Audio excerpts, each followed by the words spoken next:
근데 이런 일이 있었대요. 피카소가 여행을 하다가 아주 경치 좋은 그 농가에 들어가서 하룻밤을 잘 자고 너무 고맙고 감사해서 그림 한 장을 그려준다고 이제 그 손수건 하나 달라 그랬대요. 그래서 손수건을 가져와서 그림을 아주 피카소의 그림은 막 좀 그렇지 않습니까? 아주 추상적으로 이런 그림을 다 그려줬더니 그 집 아내가 남편한테 쫓아가서 여보, 미친 사람이 와가지고 이 비단 손수건에다가 물감칠을 하고 놀아.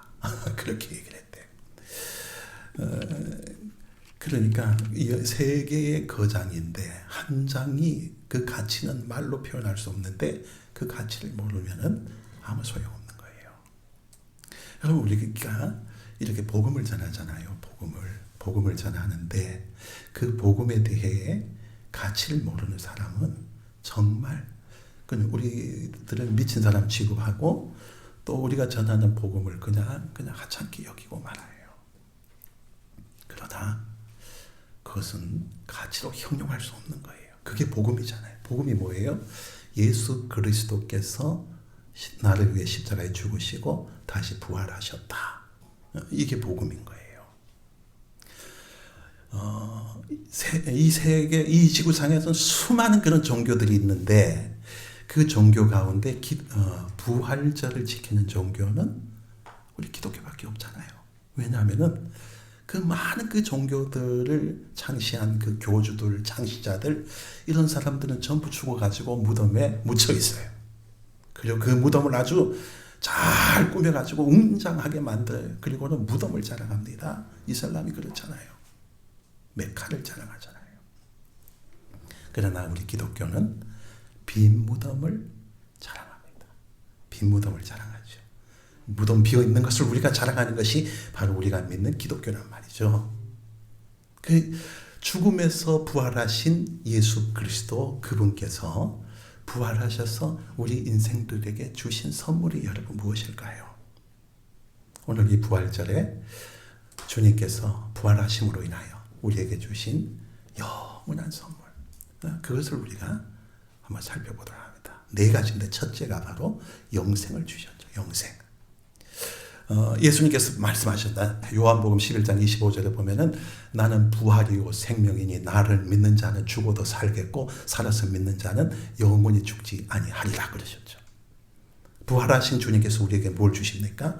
영원한 생명을 주시는 거예요. 영원한 생명. 우리 인간이 가장 최대의 고민이고 난적이 무엇이었습니까? 죽음이죠. 죽음. 그 죽음 앞에 장사가 없지 않습니까? 그런데 부활하신 예수님께서 영원히 사는 길을 열어주셨어요. 죽음에서 부활하셔서 부활의 첫 열매가 되심으로 우리는 그 열매를 따라서 계속 열매가 되어지는 거예요. 옛날 그 왕정시대 때 저 페르시아 이런 곳에서는 세도가 크고 권세가 있고 돈이 많은 사람들은 어떤 죽을 죄를 짓고 그 죄값을 받으려면은 어떻게 했느냐 하면은 어떤 제도가 있었느냐 하면은 사람을 사가지고 대신 죄값을 받도록 그렇게 하는 제도가 있었어요. 그래서 사람 사가지고 그런 사람들은 어떤 사람들이냐면 가난한 선비들, 그저 먹을 것도 없는 끼니 걱정해야 되는 그런 사람들, 이런 사람들이 그래서 대신 그냥 매를 맞고 그리고 돈을 받아가지고 그것으로 가족들의 끼니를 해결하는 거예요. 또 어떤 권세가 높은 사람은 사형죄에 걸렸어요. 사형죄. 그러면은 대신 죽을 사람을 사는 거예요. 그래서 정말 찢어지게 가난한 사람들은 자기가 대신 죽고 대신 처형당하고 그리고는 집안을 살리는 거예요. 그런 야만적인 그런 제도가 있었어요. 옛날 페르시아 저런 곳에서는요. 그런데 우리 기독교는 반대로 해요. 죄는 누가 지었습니까? 미련한 우리가 죄를 지었는데 그 죄값은 누가 치루었습니까? 우리를 창조하신 하나님께서 죄값을 치르신 거예요. 십자가상에서 가장 비참하게 고통을 당하신 그 죄값을 그분이 누구십니까? 바로 창조주 하나님이시죠. 창조주 하나님께서 인간의 몸을 입고 오셨어요. 그 인간의 모든 형벌을 그대로 다 당하셨어요. 그것도 가장 비참하게. 피조물이 창조주 조물주를 처형했어요. 그러므로 인하여 우리에게 주신 것이 뭐냐 말이에요. 대신 죽으시고 우리에게는 영원한 생명을 주셨으니까 이것만치 귀한 선물이 어디 있어요? 그래서 여러분, 이 부활의 신앙을 우리가 가졌다는 것은 우리도 죽지 않는다는 거예요. 원래는 우리의 죄값으로 인해 가지고 영원히 죽을 수밖에 없는 그런 인생들이었는데 이제는 그 죄값을 예수님께서 다 치루하셨기 때문에 우리는 저 영원한 천국에서 영원한 생명을 누리고 살아갈 수 있는 그런 백성 되어진 거예요. 이 선물을 여러분 받으신 걸 여러분 고백합니까? 아멘 합니까? 아멘. 이것이 얼마나 귀한 선물이고 부활하심으로 인해 우리에게 주신 최고의 선물 중에 선물이 뭐냐면은 죽을 인생이 구원을 받아가지고 영원한 생명을 얻은 거예요. 구원이 뭐예요, 여러분? 구원이 죽을 걸 죽지 않게 하시는 게 구원이잖아요. 그래서 우리에게는 영원한 생명을 주신 거예요. 영원한 생명. 저 영원한 천국에서 우리는 영원한 생명, 영생 복락을 누리며 살아갈 수 있는 그런 축복을, 선물을 받은 사람들이기 때문에 우리가 어찌 감사하지 아니할 수가 있어요. 이 감사.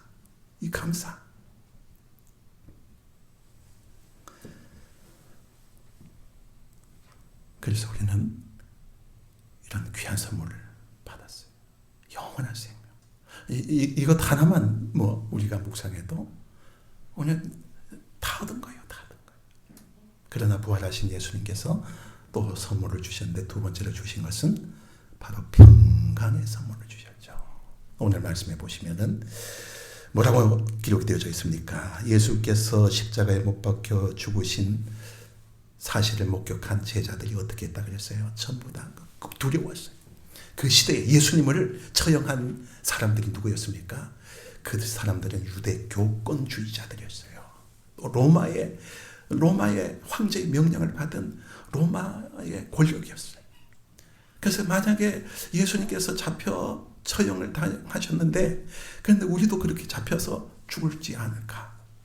그래서 제자들이 오늘 말씀해 보시면 어떻게 되냐면은 그냥 문을 꼭 닫아 잠그고 그냥 두려워서 떨고 있었어요. 그 두려움에 떨고 있는 이러한 상황 속에 예수 그리스도께서 그곳에 나타나셨어요. 그리고 선포하신 말씀이 오늘 뭐라고 말씀하셨습니까? 너희에게 평강이 있을지어다. 평강의 선물 주셨어요. 그래서 우리는 이 세상을 살아가면서 하나님이 주시는 평강을 누리며 살아갈 수 있는 그런 성도가 지혜로운 성도인 거예요. 그럼 우리가 살아가면서 얼마나 평강하지 못하고 마음이 편하지 못하고 늘 걱정하고 근심하고 두려워하고 그렇게 살아갑니까? 그런데 하나님께서 우리에게 그렇게 말씀하셨어요. 너희 모든 염려를 다 주께 맡겨라. 이는 그가 너희를 돌보심이라 말씀하셨죠. 그래서 우리는 부활하신 주님께서 우리에게 평강을 약속하셨기 때문에 우리는 살아가면서 주의 주신 평강을 누리며 살아가야 돼요. 주님께서 나에게 평강이 있을지어다 말씀하셨기 때문에 내 환경이 아무리 더럽고 내 환경이 아무리 그냥 근심 걱정 투성이라고 할지라도 나는 주의 주신 평강을 누리며 살리라. 예수님이 본을 보이셨지 않습니까? 막 풍랑이 이는 그 바다 속에서도 예수님께서는 평안하게 배 밑창에서 주무셨다고 하셨어요. 그런 평안, 세상의 풍랑이 아무리 몰아닥치고 내 인생의 풍랑이 아무리 몰아닥쳐 올지라도 하나님이 주시는 평강, 그 평안을 누리며 살아가야 되는 것이 그게 부활신앙을 가진 성도의 삶이에요. 예수님께서 말씀하셨지 않습니까? 내가 주는 평안은 세상이 주는 것하고 다르다고. 그 평안을 여러분, 영적인 평안, 하나님이 주신 그런 평안을 우리가 누릴 수 있기를 바랍니다. 세 번째 주신 선물은 어떤 선물입니까? 우리에게 사명을 주셨어요. 사명의 선물을 주셨어요. 그래서 오늘 21절에 보시면은 아버지께서 나를 보내신 것 같이 나도 너희를 보내노라 하셨죠. 나도 너희를 보내노라. 우리는 여러분 구원받고 영원한 생명을 소유한 그러한 택한 백성이 되었지 않습니까? 그러면서 우리도 사명을 받은 사람들이에요. 사명. 그래서 아버지께서 나를 보내신 것 같이 나도 너희를 보내노라. 사도란 말이 여기서 나온 거예요. 사도의 뜻이 뭡니까? 보냄을 받은 자라는 뜻이에요. 그러니까 하나님께서 나를 보내셨단 말이에요. 예수님께서 나를 보내셨단 말이에요. 오늘 우리가 부활하신 예수님께서 우리에게 주신 이 영생의 선물, 또한 평강의 선물과 더불어서 우리에게는 사명이 있다는 것을 알아야 돼요. 그 사명이 여러분 무엇이겠습니까? 바로 우리 가정에 여러분 보냄을 받은 자예요. 그래서 우리 가정에 믿지 아니하는 우리 가족들을 구원하라고 우리 가정에 보내신 사명을 우리에게 주신 거예요. 제자들을 보내신 것처럼 오늘 우리도 우리 가정에 보내셨고 우리 일터에 보내셨고 우리 사회 현장에 보내셨고 우리가 세상 속에 우리를 보내셨어요. 왜 보내셨습니까? 부활의 증인되라고 그 사명을 우리에게 주신 거예요. 그런데 우리는 그 사명을 잊고 살아간다면 어떻게 될까요? 하나님은 우리가 사명을 가지고 있는 한 죽지 않는다고 어떤 성각자가 그렇게 말씀했죠. 우리가 사명이 있으면 죽지 않다고 했어요. 사명 없는 사람들은 그냥 죽은 사람들이에요. 죽은 사람들 영적으로. 그래서 우리가 사명을 우리에게 주셨다. 우리 가정에 보내주셨고 우리 직장에 보내주셨고 우리 세상 속으로 우리를 보내주신 사명이 있다는 것을 우리가 기억해야 될 줄 믿습니다. 그 다음에 네 번째 어떤 선물 주셨습니까? 오늘 22절의 말씀에 보니까 저희를 향하여 숨을 내쉬며 가라사대 성령을 받으라 그러셨죠. 부활하신 예수님께서 우리에게 무엇을 주셨습니까? 성령의 선물을 주셨어요. 성령의 권능을 주셨다 이 말씀이에요.